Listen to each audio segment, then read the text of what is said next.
అధ్యక్షత వహిస్తున్న మిత్రులు ఆత్మీయులు దేశపతి సీనన్న గారు, ఇప్పటిదాకా మీ ముందు మాట్లాడినటువంటి పెద్దలు, ఆయన గొప్పతనం ఏంటంటే జనరల్గా ఎవరైనా ఎమ్మెల్యేగా ఓడిపోతే చాలా బాధపడతాం, ప్రజల మీద అలుగుతారు, కార్యకర్తల మీద అలుగుతారు. కానీ మా నిరంజనన్నలో చూసింది ఏంటంటే అంతకు రెట్టించిన పట్టుదలతో తను శాసనసభ్యుడిగా ఓడిపోయిన ముఖ్యమంత్రి గారి దగ్గర, కేసీఆర్ గారి దగ్గర కూర్చొని ఒప్పించి మెప్పించి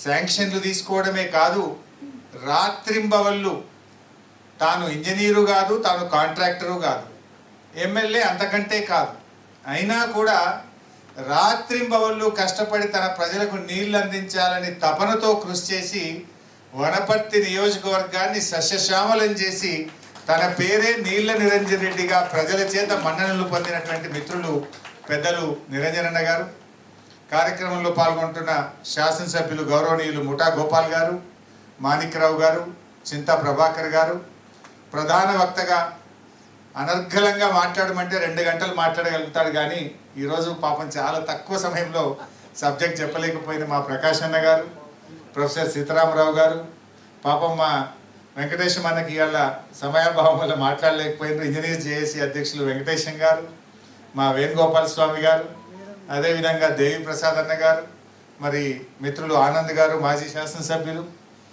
ముఖ్యంగా మీర్ అహ్మద్ గారు.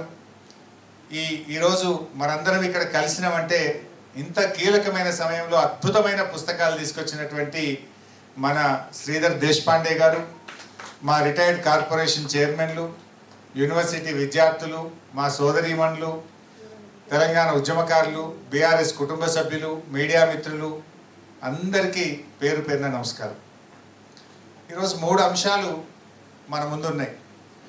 ఒకటేమో ప్రకాష్ అన్న చెప్పారు కొంతవరకు, శ్రీధర్ గారు 2 పుస్తకాలు తెచ్చారు. కాళేశ్వరం మీద జరుగుతున్నటువంటి వక్రీకరణలు, వాస్తవాలు. రెండవదేమో 10 ఏళ్ల బీఆర్ఎస్ హయాంలో సాగునీటి ప్రస్థానం.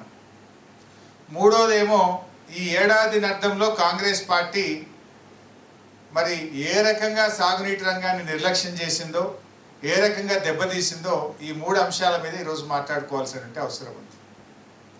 ముందుగా శ్రీధర్ దేశపాండే గారు, వారి గురించి చెప్పాలంటే ఎంత సౌమ్యుడు, ఓపిక, పట్టుదల, తెలంగాణ రావాలనే తపన, వచ్చిన తెలంగాణలో నీళ్లు పారాలనే తన్లాట నేను వారిలో దగ్గరగా చూసినటువంటి వాడిని.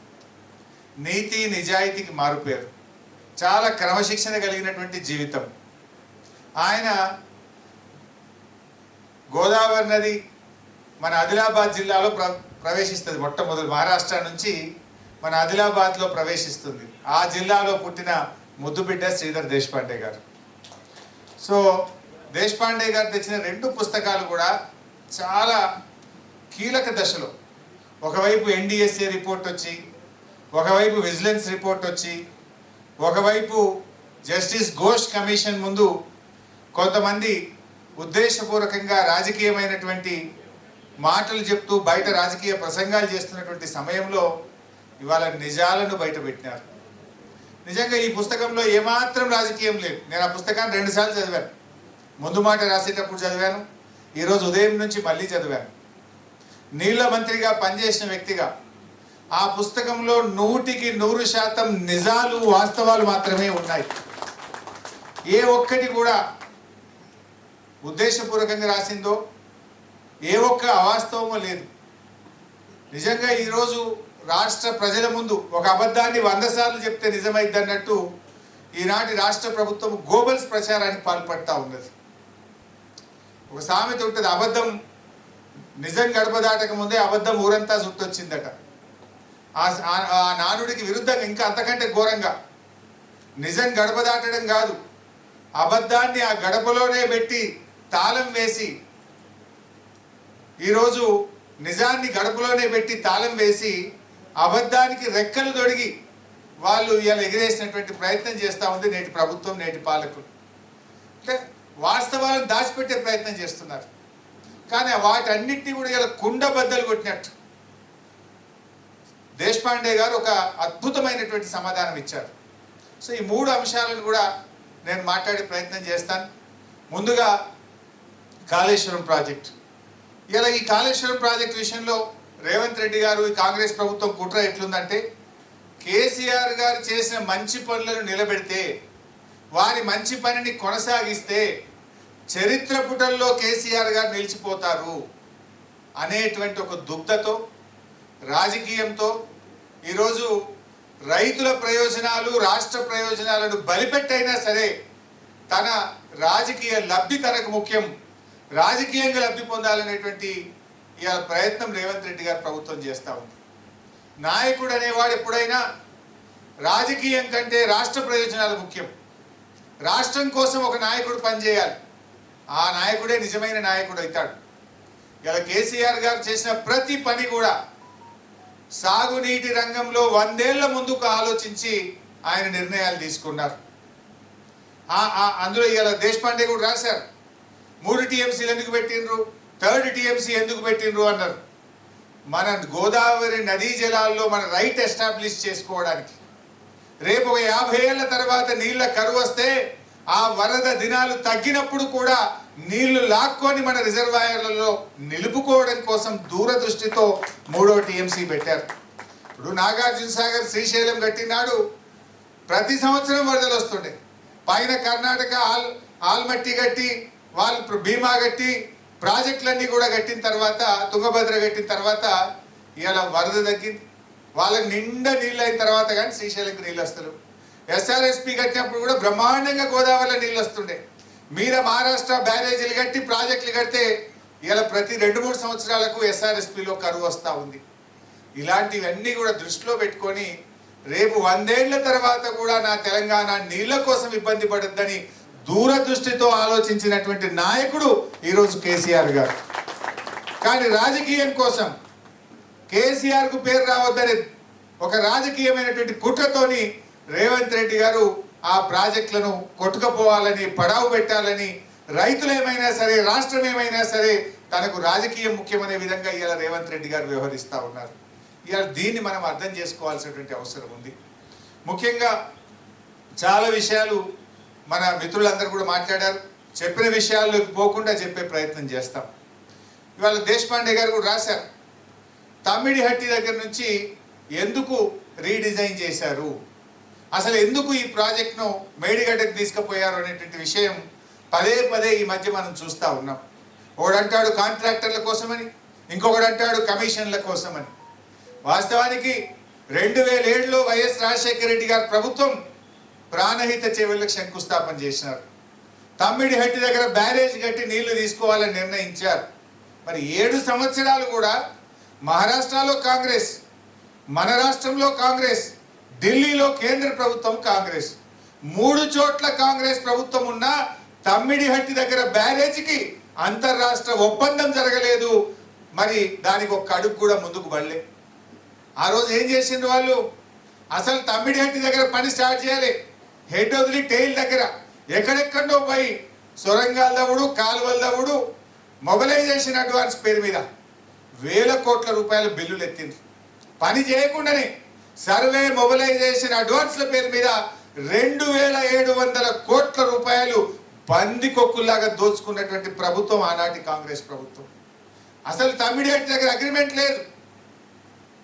బీఆర్ఎస్ వచ్చింది, తెలంగాణ వచ్చింది, కేసీఆర్ గారు ఆదేశించిండ్రు, వెంటనే మహారాష్ట్ర వెళ్ళమంటే మా శ్రీధర్ దేశపాండే గారు, నేను, మన నీటిపారుదల శాఖ సలహాదారులు పెద్దలు విద్యాసాగర్ రావు గారు, మేమందరం ఢిల్లీ, ముంబైకి వెళ్ళాం. ఆ రోజు అక్కడ కాంగ్రెస్ ప్రభుత్వం ఉండే, ముషర్రాఫ్ అని అక్కడ నీటిపారుదల శాఖ మంత్రిగా ఉండేవారు. మేము వెళ్ళి కలిస్తే మేము ఒప్పుకునే ప్రశ్నే లేదు. 7 ఏళ్ళు గత కాంగ్రెస్ ప్రభుత్వం మీ రాష్ట్రం అడిగితేనే ఒప్పుకోలేదు, ఇప్పుడెట్లా ఒప్పుకుంటాం, మాకు 6 నెలలు అయితే ఎలక్షన్ ఉంది, సవాలే లేదు పో అన్నారు. అప్పుడు కాంగ్రెసే, ముషర్రాఫ్ అని నీటిపారుదల మంత్రి. తర్వాత ఎలక్షన్ అయింది, మళ్ళీ బీజేపీ గవర్నమెంట్ వచ్చింది, మళ్ళీ పోయినాం. మళ్ళీ పోయి మాట్లాడితే మేము ఈ ప్రాజెక్టు వ్యతిరేకంగా ఉద్యమాలు చేసినాం, పోరాటాలు చేసినాం, మేము ఒప్పుకునే ప్రశ్నే లేదన్నారు. స్వయంగా కేసీఆర్ గారు తన జన్మదినం ఫిబ్రవరి 17, 2005 తన బర్త్డేని కూడా వదిలిపెట్టుకొని నాకు తెలంగాణకు నీళ్ళొచ్చుడే నా నిజమైన జన్మదినం అనుకొని ఆయన మహారాష్ట్రకు వచ్చి అక్కడ ముఖ్యమంత్రి గారిని కలిశారు.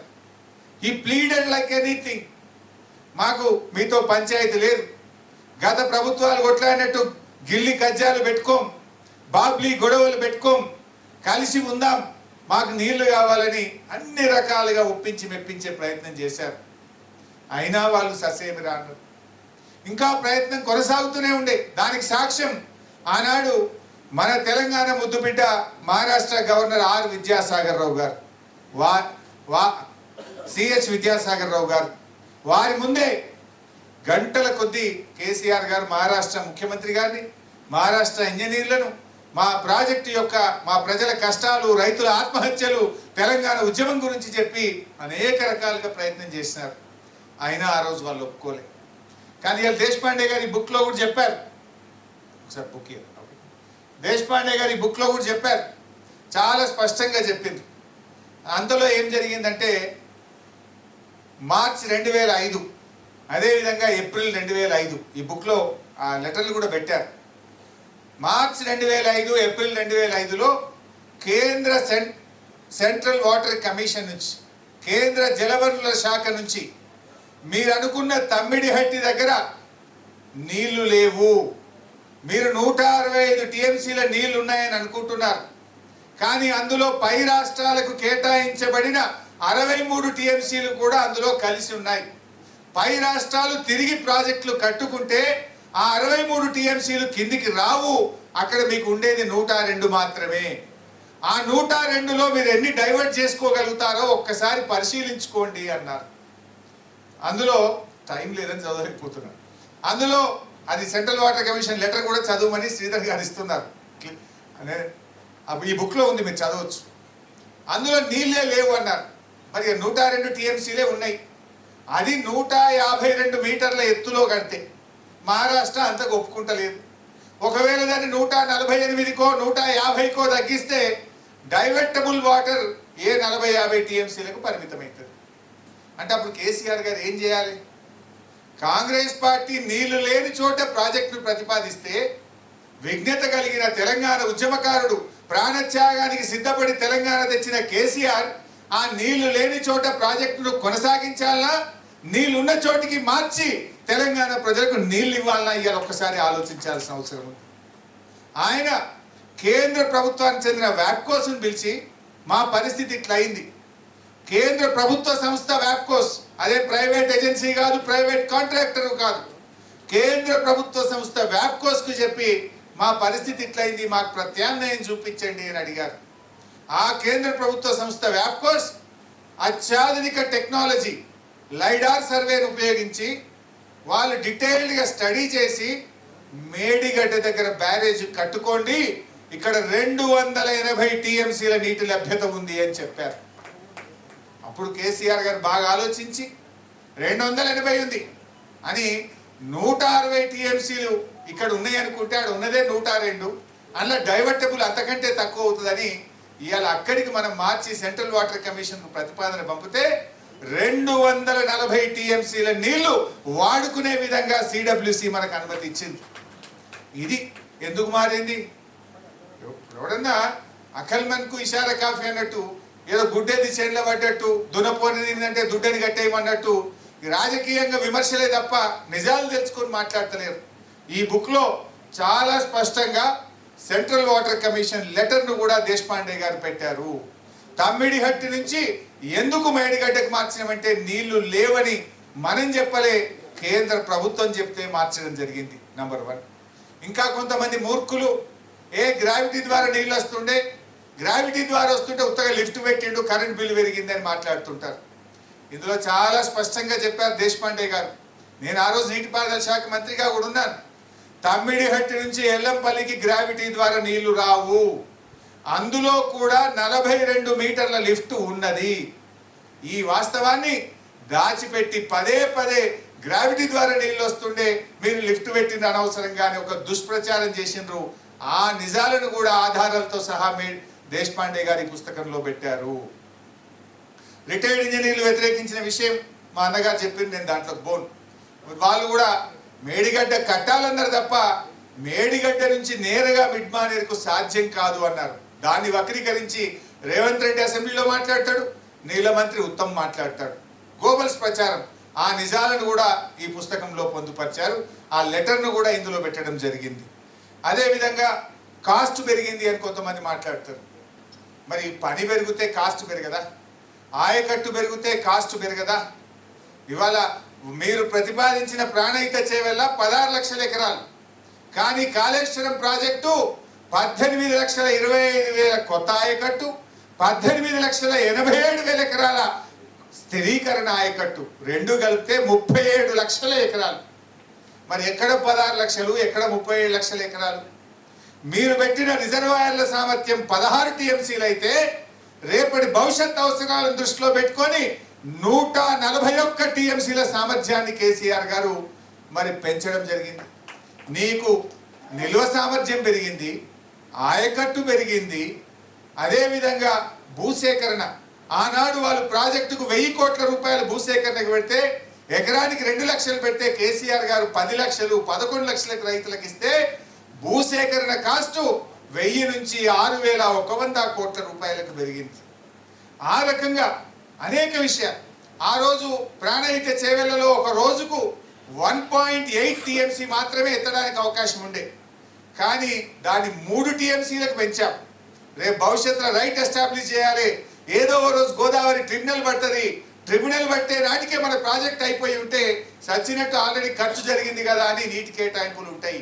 రైట్ ఎస్టాబ్లిష్ చేయాలి, తెలంగాణ జాతి హక్కులు కాపాడాలని చెప్పి దూరదృష్టితో కేసీఆర్ గారు 1.8 టీఎంసీ నుంచి 3 టీఎంసీకి మార్చారు. ఇవన్నీ జరిగితే కాస్ట్ పెరగదా? అయినా మన దేశంలో ఇలా రాసిన శ్రీధర్ దేశపాండే గారు ఏ ప్రాజెక్టు కూడా 10 రెట్లు 5 రెట్లు ప్రాజెక్ట్ కాస్ట్ పెరగకుండా పూర్తయిన ప్రాజెక్టే లేదు ఈ భారతదేశంలో. ఇందులో చాలా స్పష్టంగా పేజ్ నెంబర్ 25లో మీరు చూసినట్టయితే ఏ ప్రాజెక్టుకు ఎన్నెన్ని రెట్లు పెరిగింది అనేది కూడా చాలా స్పష్టంగా వారు చెప్పారు. నాగార్జున సాగర్ ప్రారంభించినాడు 122 కోట్లతో కడతామన్నారు, అయిపోయే వరకు 1183 కోట్లు అయింది, అంటే 10 రెట్లు పెరిగింది. అదేవిధంగా శ్రీరామ్ సాగర్ 40 కోట్లతో కడతామన్నారు, అయిపోయే నాటికి 4,300 కోట్లు అయింది, అంటే 100 రెట్లు పెరిగింది. ఇకపోతే జూరాల 70 కోట్లతో కడతామంటే పూర్తయ్యేసరికి 1815 కోట్లు అయింది. అదేవిధంగా పులిచింతల 565 కోట్లతో కడతామంటే 1816 కోట్లు అయింది. ఇట్లా అన్ని ప్రాజెక్టుల వివరాలు ఉన్నాయి, అన్ని కాంగ్రెసే కట్టింది. సో ఏ ప్రాజెక్టు కూడా 10 రెట్లు 5 రెట్లు పెరగకుండా ఇప్పుడు పూర్తి కాదు. ఇన్ఫాక్ట్ కాళేశ్వరం ఈ రాష్ట్రంలో కట్టిన అన్ని ప్రాజెక్టుల కంటే అతి తక్కువ పెరుగుదలతో పూర్తయిన project Kaleshwaram project. I'm challenging. అతి తక్కువ పెరిగింది. ఏ ప్రాజెక్ట్ అయినా 10 రెట్లు 20 రెట్లు 50 రెట్లు పెరిగింది. సో లోయెస్ట్ ఎస్కలేషన్తో పూర్తయిన ప్రాజెక్టు కాళేశ్వరం ప్రాజెక్ట్. ఇక పెరిగిందని వీళ్ళు గోబల్స్ ప్రచారం చేస్తూ ఉంటారు. అదేవిధంగా ఒకసారి మీరు గుర్తు తెచ్చుకోండి, పేపర్లలో కాళేశ్వరం సర్వే కోసం డిజైన్ కోసం 677 కోట్లు ఇచ్చిందని మాట వచ్చింది పేపర్లో హెడింగ్. ఎవరో పోయి జస్టిస్ ఘోష్ కమిషన్ కలిసిందట, కలిస్తే ఘోష్ గారు ఏదో అడిగిందని 677 కోట్లు మీరు సర్వే డిజైన్కి ఇస్తారా అని ఘోష్ ఆయనను బాగా నిలదీశారని, వీళ్ళు నీళ్లు నమిలారని తెల్లారి ఏ పేపర్ చూసినా ఫ్రంట్ పేజ్ బ్యానర్ 677 కోట్ల సర్వేకు డిజైన్ కండి. ఈ బుక్లో జీవోలతో సహా పెట్టిన దేశపాండే గారు. జోక్ ఏంటంటే ఆ జీవో నంబర్ 40, జీవో నంబర్ 40 18/1/2016 దానికి ఇచ్చిన డబ్బు ఎంత అంటే 677 లక్షలు, అంటే 6,77,00,000. పేపర్లలో ఏమొచ్చింది? 677 కోట్ల రూపాయలు సర్వే డిజైన్కి ఇచ్చింది. ఇది ఏం చెప్పాలి, ఎవరికి చెప్పాలి? ఇది మళ్ళీ ఏ పేపర్ చూడండి మీరు తెల్లారి. ఇది ఎంత ఎక్కువ 6 నెలల కింద ముచ్చట నేను చెప్పేది. ఘోష్ కమిషన్ ముందు హాజరై నీళ్లు నమిలిందని బ్యానర్ ఐటమ్ ఏ పత్రికనైనా ఇది 677 కోట్లు కాళేశ్వరం డిపిఆర్కి ఇచ్చింది. ఇచ్చింది ఏంది? 677 లక్షలు. అంటే ఎంత తిమ్మిని బమ్మిని చేసి ఎంత దుష్ప్రచారం చేస్తుండ్రో దాన్ని కళ్ళకు కట్టినట్టు ఆధారాలతో సహా దేశపాండే గారి పుస్తకంలో పెట్టారు. ఇక ఇట్లా చెప్పుకుంటూ పోతే ఇంకా చాలా విషయాలు కూడా ఉన్నాయి. ఇక అవినీతి గురించి మాట్లాడతారు. ప్రాణహిత చేవెలలో ఇందాకే చెప్పాను, ప్రాణహిత చేవెలలో 7 ఏళ్ళు కాంగ్రెస్ పార్టీ అధికారంలో ఉంటే పనిచేసింది తక్కువ, సర్వే మొబిలైజేషన్ అడ్వాన్స్ల మీద బిల్లులు లేపింది ఎక్కువ. 2600 కోట్లు తట్టెడు మట్టెత్తకుండా, రూపాయి పనిచేయకుండా టెండర్లు పిలిచి అడ్వాన్స్లు ఇచ్చిన కాంట్రాక్టర్లకు 2300 కోట్లు. వీళ్ళు ఈ దుర్మార్గులు ఇవాళ బీఆర్ఎస్ని పట్టుకొని ఇవాళ అవినీతి అవినీతి అని మాట్లాడతారు. ఎట్లుండదంటే ఏదో గొంగట్లో కూర్చొని ఏదో ఎంటికలు ఏరుకున్నట్టు అది కాంగ్రెస్ వాళ్ళ కథ. అవినీతికి కేర్ ఆఫ్ అడ్రస్ కాంగ్రెస్. కానీ ఇలా వాళ్ళు ఒక మంచి పని జరిగితే ప్రజల్లో బీఆర్ఎస్కు మంచి పేరు వస్తుందని ఒక దుష్ప్రచారానికి వాళ్ళు ఒడిగొడుతున్నటువంటి పరిస్థితి కూడా మనం చూస్తున్నాం. నది లేని చోట రిజర్వాయర్లు కడతారా అని మాట్లాడింది. మన మల్లన్న సాగర్ కడితే నది లేని చోట రిజర్వాయర్లు కడతారా, ఇది ఎక్కడన్నా ఉందా ప్రపంచంలో అని కూడా మాట్లాడు, పేపర్లలో చూడు, ప్రజల మైండ్ ఖరాబ్ చేసుడు. ఎక్కడో కాదు, మన ఉమ్మడి ఆంధ్రప్రదేశ్లోనే కండలేరు ప్రాజెక్టు నది లేని చోట 68 టీఎంసీలతో కట్టారు. గోరకల్లు ప్రాజెక్టు 10 టీఎంసీలతో ఉంది. వెలిగొండ 41 టీఎంసీలతో ఉంది. వెలిగోడు 17 టీఎంసీలతో ఉంది. ఆ బ్రహ్మంగారి మఠం 17 టీఎంసీలతో ఉంది. అవన్నీ వదిలిపెట్టండి. నిర్ణయాల చంద్రబాబు నాయుడు మళ్ళీ కొత్త కథ పెట్టిండు, మన తెలంగాణకు అన్యాయం చేసేది. మీరందరూ కూడా చూస్తున్నారు. గోదావరి బంకచెర్ల లింక్ అని స్టార్ట్ చేసిండు. ఇక కృష్ణా నీళ్ళు ఎత్తుకపోయినాం, ఇక గోదావరి నీళ్ళు ఎత్తుకపోతామని స్టార్ట్ చేసిండు. ఆ గోదావరి బంకచెర్ల ప్రాజెక్టులో భాగంగా నది లేనటువంటి చోట ఇవాళ బొల్లంపల్లి రిజర్వాయర్ 150 టీఎంసీలతో కట్టడానికి ఇలా ఆంధ్రప్రదేశ్ రూపకల్పన చేసింది. ఏ నది లేదు. ఇందాక నేను చెప్పినేమో ఆల్రెడీ కట్టిండ్రు. ఇప్పుడు బంకచెర్ల గోదావరి లింకులో 150 టీఎంసీలతో నది లేని చోట రిజర్వాయర్ కట్టి వరద ఉన్నప్పుడు నీళ్లు నింపి పెట్టుకోవడానికి ఇలా ఆంధ్రప్రదేశ్ మళ్ళా తయారు చేస్తూ ఉంది.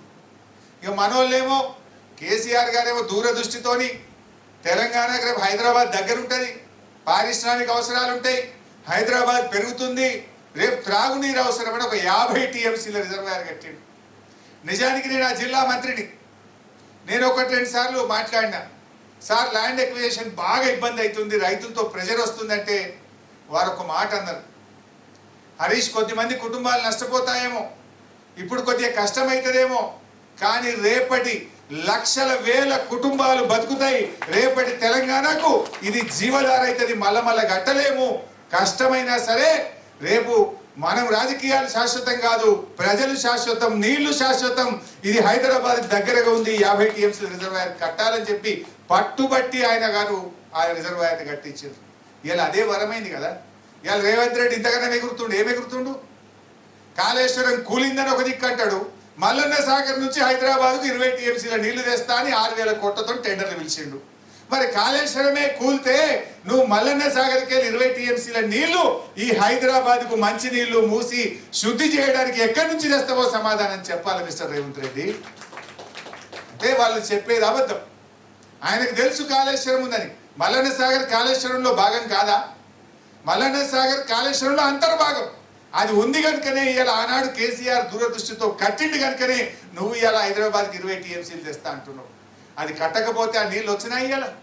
ఇవాళ మనం ఆలోచించాల్సిన అవసరం ఉంది. అంటే కేసీఆర్ రాజకీయాలు ఆలోచించలే, కేసీఆర్ తెలంగాణ భవిష్యత్తును ఆలోచించిండు. భవిష్యత్ తరాల బతుకుదెరువు గురించి ఆలోచించి ఆనాడు ప్రాజెక్టులు రూపకల్పన చేయడం జరిగింది. సో ఈ రకంగా మనం చేశాం. మరి ఇంకా నిన్నెక్కడ ఉత్తమ్ కుమార్ రెడ్డి మాట్లాడి, ఎంత జోక్ అంటే ఇవన్నీ కాళేశ్వరంకి. ఉత్తమ్ కుమార్ రెడ్డి మాట్లాడుతూ ఇందాక ప్రకాశ్ అన్న కూడా చెప్పిండు, ఎవడన్నా ఇసుక మీద కడతాడా అన్నట్టు ఉత్తమ్ కుమార్ రెడ్డి అంటాడు, ఈ దేశంలో కానీ ప్రపంచంలో కానీ ఎక్కడన్నా బ్యారేజీలు కడితే 2 టీఎంసీలు 3 టీఎంసీల కంటే ఎక్కువ నిల్వ సామర్థ్యం ఉండదు అని మాట్లాడి. మరి ఆయనైతే చదువుకున్నోడే, విజ్ఞుడే, విజ్ఞానవంతుడే, కానీ ఆయన కూడా అవివేకంతో, అజ్ఞానంతో లేదా రాజకీయ దురుద్దేశంతో తప్పుడు మాటలు మాట్లాడుతున్నారు. 2 టీఎంసీలు 3 టీఎంసీల కంటే బ్యారేజే లేదట. మన దేశంలోనే గంగా నది మీద ఫరక్కా బ్యారేజ్ 30 టీఎంసీల సామర్థ్యంతో ఉన్నది. దాని డెడ్ స్టోరేజే 8 టీఎంసీలు ఉంటుంది ఫరక్కా బ్యారేజ్లో. వీళ్ళంటారు మేడిగడ్డ, అన్నారం, సుందిల్లా ఏడే టీఎంసీలు 6 టీఎంసీలు కెపాసిటీని ఎట్లా కడతారు? 2-3 కంటే ఎక్కువ ఉండదు అందరు. ఇవాళ చూస్తే ఒక్కటి కాదు, అస్సాంలో సంకోష్ బ్యారేజ్ 15 టీఎంసీల సామర్థ్యం. అదేవిధంగా వెస్ట్ బెంగాల్లో దుర్గాపూర్ బ్యారేజ్ 20 టీఎంసీల సామర్థ్యం. అదేవిధంగా ఉత్తరాఖండ్లో తెహ్రీ బ్యారేజ్ 11 టీఎంసీలు. ఉత్తరప్రదేశ్లో గంగా బ్యారేజ్ 13 టీఎంసీలు. ఇట్లా ఎన్నో బ్యారేజీలు. కానీ రాజకీయాల కోసం ఈయన మాట్లాడుతుంటాడు, ఉత్తమ్ కుమార్ 2 టీఎంసీల కంటే ఎక్కువ బ్యారేజీ లేదట ప్రపంచంలో. ఇప్పటికైనా సోయి తెచ్చుకో, ఆ అజ్ఞానంతో మాట్లాడి విలువ తీసుకోవద్దని చెప్పి కూడా నేను ఆయనకి హితో పలుకుతా ఉన్నాను. సో ఇలాంటి విషయాలను శ్రీధర్ గారి పుస్తకంలో చెప్పారు. అంటే విమర్శకులకు మూతోడ్ జవాబ్, ఈట్ కా జవాబ్ పత్తర్ సే దియా అన్నట్టు తన అద్భుతమైనటువంటి రచనతో ఇవాళ కాళేశ్వరం మీద విమర్శకులకు సరి అయినటువంటి సమాధానాన్ని, ధీటైనటువంటి సమాధానాన్ని అందించారు. ఎవడన్నా ఎక్కువ తక్కువ మాట్లాడి పుస్తకం ఇచ్చి చదువుకొని రారా భయం చెప్పాలి అంతేగా. ఈ చదువుకొని వచ్చినాక కాళేశ్వరం గురించి మాట్లాడడానికి వాడు మళ్ళీ మాట్లాడాడు. చాలాసార్లు నేను సవాల్ కూడా వేసినాం, బహిరంగ చర్చకి రెడీ పోయి నేను వస్తా అంటే ఎవరు రారు. ఎందుకంటే మన దగ్గర సమాధానం ఉంది, నిజాయితీ ఉన్నది, మనం చేసిన పనిలో చిత్తశుద్ధి ఉన్నది కనుక వీళ్ళెవరు కూడా ముందుకు వచ్చేటువంటి పరిస్థితి ఈరోజు మనకు కనబడతలేదు. సో ఇట్లా కాళేశ్వరం మీద ఇంకా చాలా ఉన్నాయి, కానీ నేను ఇంకా డీటెయిల్స్లకు పోను. కాళేశ్వరం మీద ఇంకా చాలా విమర్శలకు, అనుమానాలకు, అపోహలకు సరి అయినటువంటి సమాధానం ఇచ్చారు. ఇకపోతే 10 ఏళ్ల ప్రస్థానం రెండోది. మూడవ అంశం కాంగ్రెస్ పార్టీ ఏడాది అర్థంలో ఏం చేసింది. ఫస్ట్ కాంగ్రెస్ పార్టీ మాట్లాడదాం. ఏడాది అర్థంలో కాంగ్రెస్ పార్టీ ఏం చేసింది అది చెప్పినాక 10 ఏళ్ళ బీఆర్ఎస్ ఏం చేసిందో చెప్తే మీకు మంచిగా అర్థమవుతుంది. ఎక్కువ టైం తీసుకోండి, షార్ట్గానే చెప్తా. సో ఏడాది అర్థమైంది కాంగ్రెస్ గవర్నమెంట్ నుంచి ఏం సాధించింది. 2 బడ్జెట్లు పెట్టినారు, సాధించింది కొన్ని. ఏం సాధించిందో అదొక్కసారి మీ ముందు ఉంచేటువంటి ప్రయత్నం చేస్తాం. వచ్చి రాగానే కాంగ్రెస్ ప్రభుత్వం వచ్చిన తొలినాళ్ళలోనే కృష్ణానది మీద ఉన్న ప్రాజెక్టులన్నీ కూడా కేఆర్ఎంబీకి అప్పచెప్పొచ్చారు. టీవీ పెట్టగానే ఇరిగేషన్ శాఖ కార్యదర్శి మన తెలంగాణ ఏఎన్సీ మాట్లాడుతున్నారు, కేఆర్ఎంబీ మీటింగ్ అయిపోయింది, ప్రాజెక్టులన్నీ కూడా అప్పచెప్పాలని నిర్ణయం చేసినాం, ప్రాజెక్టులు అప్పచెప్పి వచ్చినాం అంటారు. కేసీఆర్ గారు అది చూడంగానే అయ్యో ఎంత పని అయిపోయాయని బాధపడ్డాడు. 10 ఏళ్ళు బీఆర్ఎస్ గవర్నమెంట్ ఉండగా ఏ ఒక్క ప్రాజెక్టు కూడా కేఆర్ఎంబీకి అప్పచెప్పలే. ముందు కృష్ణానదిలో మా వాటా తేల్చండి, కృష్ణానదిలో మా నీళ్లు మాకు వచ్చిన తర్వాతనే ప్రాజెక్టులు అప్పచెప్తామని 10 ఏళ్ళు మనం అప్పచెప్పకుండా ఆపితే వీళ్ళు దద్దమ్మల లెక్క రాగానే 3 నెలలకే ప్రాజెక్టులు అప్పచెప్పారు. కేసీఆర్ బయటకు వెళ్ళి నల్లగొండలో గర్జించిండు. ఎట్లా అప్పచెప్తారు, రేపు మా నల్లగొండ, మా మహబూబ్ నగర్, మా ఖమ్మం ఎడారైపోతుంది, ఈ ప్రాజెక్టులు ఎట్లా అప్పచెప్తారని ఒక బహిరంగ సభ పెట్టి కేసీఆర్ గర్జిస్తే తెల్లారి మళ్ళీ ఉరికొచ్చి అసెంబ్లీ పెట్టి లే మేము ఇయ్యం వాపస్ తీసుకుంటామని అసెంబ్లీలో తీర్మానం చేసి మళ్ళీ వెనుకడుగు వేసింది ఈ కాంగ్రెస్ ప్రభుత్వం. ఇది కాంగ్రెస్ చేసిన మొదటి గొప్ప పని. ఇక రెండవది మీరు మొన్న చూసిండ్రు, మొన్నదాకా మనం ఒకటే తిడుతురు 66, 34 యాడికెళ్ళి వచ్చింది. ఇది మీ నిర్వాకం. ఆనాటి సమైక్య రాష్ట్ర పాలకుల పుణ్యం, ఆనాటి బచావత్ ట్రిబ్యునల్, ఆనాటి ఉమ్మడి ఆంధ్రప్రదేశ్ అసెంబ్లీ ఈ 299/512 అనేటువంటిది నిర్ణయించింది. ఎందుకంటే ఆంధ్రాకు మీరు 512 టీఎంసీల నీళ్లు కేటాయించి ప్రాజెక్టులు కట్టి ఆయకట్టు క్రియేట్ చేసిండ్రు. తెలంగాణకు 299 మీరు చేసిన ఘనకార్యం. మరి అప్పుడు ఏమవుతుంది, నీళ్లు పంచుకునేదాకా 2 రాష్ట్రాల మధ్య ట్రిబ్యునల్ పునః పంపిణీ జరిగేదాకా ఇదే పద్ధతి కొనసాగించాలని తాత్కాలిక అగ్రిమెంట్ జరిగింది. దాని మీద నోటుకొచ్చినట్టు మాట్లాడారు. వీళ్ళు కూడా పోయి మొన్న గదే అగ్రిమెంట్ చేసిండ్రు. ఇప్పుడు ట్రిబ్యునల్లో చర్చలు జరుగుతూ ఉన్నాయి. ఎంత దుర్మార్గం, ఎంత చేతగాని కాంగ్రెస్ అంటే, కేసీఆర్ ఉండగా, బీఆర్ఎస్ ప్రభుత్వం ఉండగా ప్రతి సంవత్సరం 34, 35, 36% నీళ్లు వాడినాం. కానీ కాంగ్రెస్ ప్రభుత్వం ఈ సంవత్సరం కృష్ణానదిలో కేవలం 27% మాత్రమే మనం వాడుకొని 83% ఇవాళ ఆంధ్రాకి అప్పచెప్పింది. అంటే మీరు ఆ 34 కూడా వాడలేని చేతగాని దద్దమ్మలు కదా. అంటే వాడలేకనా, లేక ఆంధ్రప్రదేశ్కో చంద్రబాబుకో దాసోహమైనరా? వాస్తవానికి కృష్ణానదిలో ఈ సంవత్సరం 990 టీఎంసీల నీళ్ళు వచ్చినాయి. ఆంధ్రప్రదేశ్ 715 అంటే 73% వాడుకున్నది. తెలంగాణ 275 టీఎంసీ అంటే 27% మాత్రమే తెలంగాణ వాడుకున్నది. అంటే దాదాపు మనకున్న తాత్కాలిక ఒప్పందం ప్రకారం కూడా మరో 65 టీఎంసీలు తెలంగాణ నష్టపోయింది. 65 టీఎంసీలు అంటే 6,50,000 ఎకరాల్లో వరి పంట పండించవచ్చు. ఒకవైపు ఖమ్మంలో పంటలు ఎండినాయి, నల్లగొండలో పంటలు ఎండినాయి, మహబూబ్ నగర్లో భీమాకు క్రాప్ హాలిడే ఇచ్చిండ్రు, మరి జూరాలకు క్రాప్ హాలిడే ఇచ్చిండ్రు, మరి అదేవిధంగా నెట్టంపాడి కింద కూడా క్రాప్ హాలిడే ఇచ్చిండ్రు. నీళ్లున్నాయి, కాంగ్రెస్ చేతగాంతనం వల్ల క్రాప్ హాలిడేలు పంటలెండు తెలంగాణ వంతైంది, నీళ్లు మాత్రం ఇలా ఆంధ్రాకు పోయినటువంటి పరిస్థితి. దీని మీద అడిగితే సమాధానం లేదు. అబద్ధాలు చెప్పడంలో పోటీలు పడుతున్నారు. ఈ నీళ్లు తెచ్చుకునే తెలివితేటలు లేవా మీకు అని చెప్పి నేను ఈరోజు అడుగుతాను. ఇది కాంగ్రెస్ చేసిన గొప్పతనం.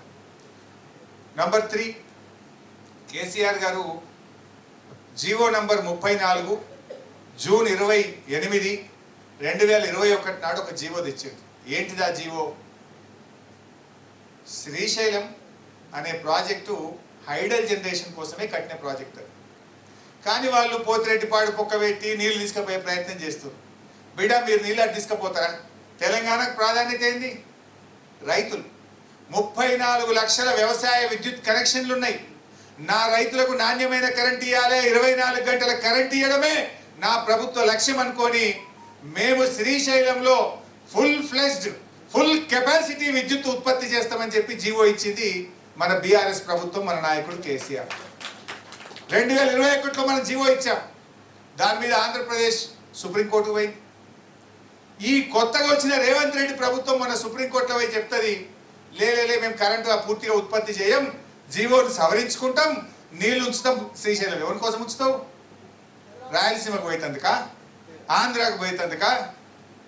కేసీఆర్ ఏమో తెలంగాణ రైతులకు, తెలంగాణ ప్రజలకు, తెలంగాణ పరిశ్రమలకు నాణ్యమైన విద్యుత్ ఇవ్వాలి, 24 గంటల కరెంట్ ఇవ్వాలని మనమేమో విద్యుత్ ఉత్పత్తికి జీవో ఇస్తే, సుప్రీంకోర్టులో పోయి ఈనాడు వచ్చిన రేవంత్ రెడ్డి ప్రభుత్వం ఈ జీవోను సవరించుకుంటాం, అవసరమైతే కరెంట్ ఉత్పత్తి నిలిపివేస్తాం, తక్కువ చేసుకుంటామని చెప్పి సుప్రీంకోర్టులో కమిట్మెంట్ ఇచ్చి వచ్చారు.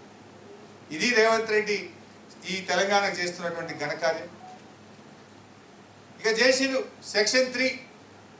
కేసీఆర్ సాధించిన గొప్ప విజయం చాలా మందికి దాని విలువ అర్థమైతలేదు. కృష్ణా నదీ జలాల పునః పంపిణీ జరగాలని జూన్ 2, 2014 తెలంగాణ రాష్ట్రం ఏర్పడితే జూలై 2014లోనే ఢిల్లీకి వెళ్ళి ఆనాటి నీటిపారుదల శాఖ మంత్రి ఉమాభారతి గారిని కలిసి కృష్ణా నదిలో నీళ్ల పునః పంపిణీ జరగాలని సెక్షన్ 3 కింద మనం పిటిషన్ పెట్టడం జరిగింది. ఎంత కమిట్మెంటో ఆలోచించండి. సర్దుకోనేలే, ఉద్యోగుల పంపిణీ జరగలే, కూసుంతందుకు సెక్రటరియట్ చక్కగా లేదు, కానీ నెల రోజుల్లోనే ఢిల్లీకి వెళ్ళి కృష్ణా నదీ జలాలు తిరిగి పంచాలి, మాకు తెలంగాణకు 68% హక్కున్న దాంట్లో పరివాహక ప్రాంతం ఉన్నదని చెప్పి ఒక్క నెలలోనే ఢిల్లీకి పోయినటువంటి నిజాయితీ బీఆర్ఎస్ ప్రభుత్వంది, కేసీఆర్. ఆ రకంగా పోరాడి గడ్కరీ గారిని కలిసి, షెకావత్ని కలిసి, ప్రధానమంత్రిని కలిసి కాలికి బల్బం కట్టినట్టు తిరిగి వినకపోతే సుప్రీంకోర్టు మెట్లెక్కి చివరికి కేంద్రం దిగొస్తే సుప్రీంకోర్టులో కేసు విత్డ్రా చేసి షెకావత్ గారిని ఉదిగరిచ్చో, భయపెట్టో, ఒత్తిడి పెట్టో సెక్షన్ 3ని సాధించాడు కేసీఆర్. ఆ సెక్షన్ 3 అంటే ఏంది? మొత్తం కృష్ణా నదిలో పరివాహక ప్రాంతం ఆధారంగా తెలంగాణ, ఆంధ్ర మధ్య నీళ్ల పునః పంపిణీ. పరివాహక ప్రాంతం తెలంగాణలో 68% ఉంది. డెఫినెట్గా నీళ్లు మనకే ఎక్కువ వస్తాయి. 575 టీఎంసీల నీళ్ళు వస్తాయి మనకు. అంత గొప్ప విజయాన్ని, శాశ్వతమైన హక్కును తెలంగాణ పొందే విధంగా కేసీఆర్ సాధించారు. ఆ 575 టీఎంసీలు సాధిస్తే, ఇప్పుడు సాధించే అవకాశం ఉంటే, ఆ ట్రిబ్యునల్ ముందు వాదనలు వినిపించాలంటే ఇవాళ ఈ ప్రభుత్వం ఎంత దుర్మార్గంగా వ్యవహరిస్తుందంటే ఎవరిని పెట్టుకున్నదో తెలుసా? ఒక నీటిపారుదల సలహాదారుడు ఆదిత్యనాథ్ దాస్. ఎవరైనా ఆంధ్రప్రదేశ్ చీఫ్ సెక్రటరీగా ఉండి పోతిరెడ్డిపాడుకు పొక్కబెట్టి రాయలసీమ లిఫ్ట్ను పెట్టి ఆ రోజు గ్రీన్ ట్రిబ్యునల్లో సుప్రీంకోర్టులో రాంగ్ అఫిడవిట్లు ఇచ్చిండు, పనులు ఆపేసినామని అఫిడవిట్ ఇచ్చిండు, పనులేమో ఫుల్ స్పీడ్లో జరుగుతున్నాయి. ఈ తప్పుడు అఫిడవిట్లు ఇచ్చి తెలంగాణ నీళ్లు దోచుకోవడానికి ప్రయత్నం చేసినటువంటి వ్యక్తి ఆదిత్యనాథ్ దాస్. కోర్టు మొట్టికాయలేసింది ఆదిత్యనాథ్ దాస్కు. బిడ్డ నిన్ను జైలుకు పంపిస్తా అని చెప్పింది. ఆయనకు లక్షల రూపాయల పెనాల్టీ వేసింది కోర్టు. ఎందుకు వేసింది పెనాల్టీ? ఎందుకు పంపుతా అన్న జైలుకు? తెలంగాణ ప్రయోజనాలు గండి కొడుతున్నావు, తెలంగాణకు అన్యాయం చేసేటట్టు వ్యవహరిస్తూ కోర్టును తప్పుదో పట్టించినావు కనుక నిన్ను జైలుకు పంపుతా అని కోర్టు చెప్తే ఆ పుణ్యాత్ముని తెచ్చి ఇప్పుడు తెలంగాణ నీటిపారుదల సలహాదారుడుగా పెట్టుకున్నాడు రేవంత్ రెడ్డి. ఎవరిని పెట్టుకుంటావు నువ్వు? ఇంకో గారిని పెట్టుకున్నారు, సిడబ్ల్యూసి చైర్మన్. ఆయన పేరు ఏమో కుష్వోరా. ఆయన సిడబ్ల్యూసి చైర్మన్ ఉండి మన సెక్షన్ 3 దానికి రోజు అడ్డం రాస్తాడు, తెలంగాణ ప్రాజెక్టులకు రోజు అడ్డం తలేటోడు. సిడబ్ల్యూసి చైర్మన్ ఉండి ఎప్పుడు తెలంగాణకు అడ్డం తలుగు ఆదిత్యనాథ్ దాస్కు మంచి దోస్తు. ఈయన పోయి ఆయనతో పెట్టు మనకే రోజు అడ్డమే తలుగు. ఇప్పుడు ఆదిత్యనాథ్ దాస్ అడ్వైజర్ కాగానే ఆ కుష్వోరా ఇప్పుడు LLB చదివిండట. ఆయనను సెక్షన్ 3 కింద తెలంగాణ నీటి వాటాలు తెచ్చుకోవడానికి అడ్వకేట్ ఎవరంటే కుష్వోరా. వీడు ఇంకో ద్రోహి. ఇక తెలంగాణ ప్రభుత్వానికి ఎంత చిత్తశుద్ధి ఉన్నది, ఎంత నిజాయితీ ఉన్నది. మనమేమో ఆర్ విద్యాసాగర్ రావు లాంటి నిప్పు లాంటి మనిషి నీళ్లు నిజాలు అనే పుస్తకం తెచ్చి తెలంగాణ సమాజాన్ని జాగృతం చేసిన మాజీ సిడబ్ల్యూసి ఇంజనీర్ను మనమేమో అడ్వైజర్గా పెడితే తెలంగాణ ద్రోహులను, తెలంగాణ హక్కులను కాలరాసినవాడు, తెలంగాణ ప్రయోజనాలను దెబ్బకొట్టిన ఒక కుష్వోరాను, ఒక ఆదిత్యనాథ్ దాసును పెట్టుకొని వీళ్ళు వ్యవహారం చేస్తే తెలంగాణకు మేలు జరుగుతుందా? ఇదేనా తెలంగాణ నిజాయితీ? ఇదేనా తెలంగాణకు మీరు మేలు చేసే పద్ధతి? ఆలోచించండి. ఈరోజు ఇంత ఇంపార్టెంట్ డిస్కషన్ అవుతుంటే ఇంకా బాధ కలిగేది ఏంటంటే ISWR అంటే ఇంటర్ స్టేట్ వాటర్ పంపిణీ చూసి ఒక డిపార్ట్మెంట్ ఉంటుంది ఇరిగేషన్లో, వాళ్ళే మొత్తం ఎప్పటికప్పుడు పనిచేస్తుంటారు. ISWR అని డిపార్ట్మెంట్. దానికి ఒక ENC లేడు, దానికి ఒక చీఫ్ ఇంజనీర్ లేడు,